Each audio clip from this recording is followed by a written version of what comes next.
Kaden was developing normally, and at all of my checkups, everything was fine. The heartbeat was strong, so we had no indicators that, anything was going to go wrong.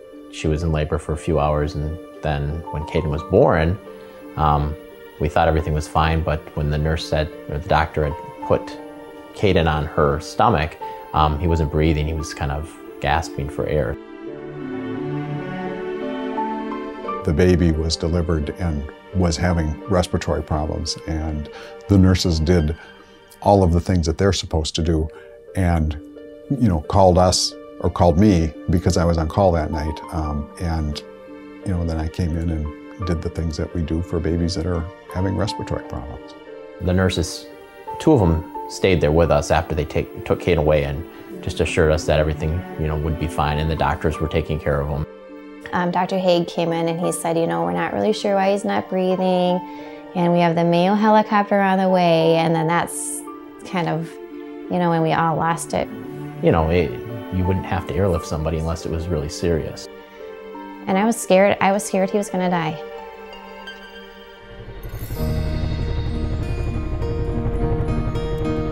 When we have a problem, we call them, they come right away and help us do whatever else it is we need to do in order to stabilize the baby and then transport the child back to that tertiary care setting where they have a level 3 nursery. When I was wheeled out to go see him, the Mayo team was there. And I'll never forget, there was a girl there, and I don't know her name, and I wish I would have gotten her name because she was exactly what I needed, and she said exactly what I needed to hear at that point. And the first thing she said to me was, "He is a beautiful baby." And then she turned and she's like, she's like, "I've got a Kaden," and she winked at me and she's like, "Everything's gonna be okay." And I was like, "Oh, thank you. That's all I needed." Even if he wasn't gonna be at that point, that was what I needed to hear. I remember there was a lot of tubes on me and inside my throat.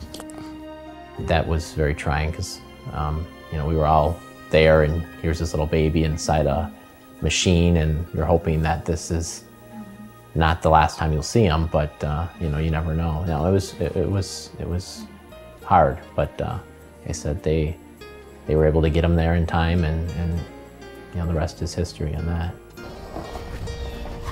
It's amazing that 6 years have went by and he's already in first grade, and he's learning to read, and he's learning to count. And no, right to 100 and count. He's obviously a healthy little boy right now.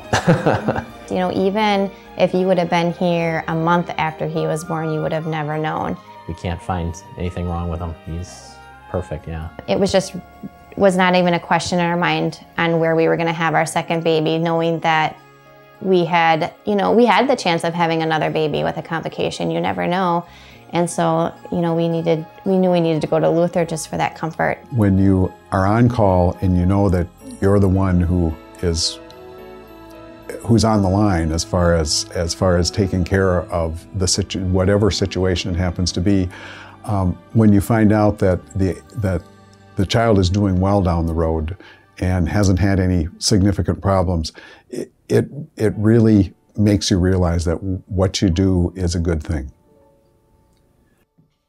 I thank Luther for taking care of the situation. They were very accommodating to us and caring, and the staff made us feel very comfortable there. They genuinely cared, and they were concerned as much as we were, so that made it feel good to us too, that they didn't just leave us. They were with us for the entire thing. Luther Hospital saved my life, and it can save yours too.